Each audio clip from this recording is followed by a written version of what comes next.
ఎన్టీఆర్ను భక్తి శ్రద్ధలతో అనుసరించి అభిమానం చూరగొన్న వారి అనుభవాల రూపంలో వింటే నమ్మలేనంత ఆశ్చర్యం కలుగుతుంది. కంబంపాటి రామ్మోహన్ రావు మాజీ ఎంపీ.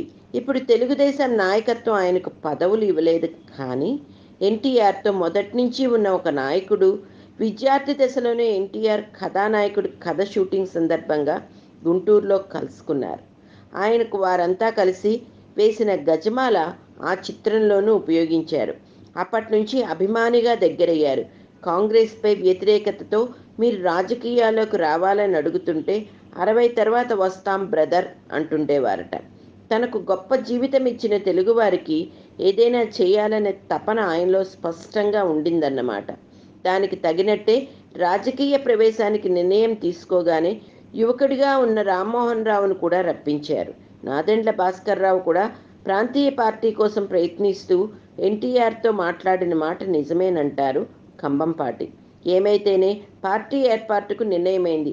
తమాషా ఏమంటే పార్టీ పతాకం ఎలా ఉండాలో ఎన్టీఆర్ స్వహస్తాలతో బొమ్మ గీయడం, తర్వాత తెలుగుదేశం అన్న పేరు కూడా ఆయనే ఖాయం చేశారు. ఇక తనను నమ్మి అనుసరించిన కంబంపాటిని కొంతకాలం తర్వాత police housing welfare society chairman చేశారు. మొదటి నాన్ పోలీస్ చైర్మన్ ఆయన.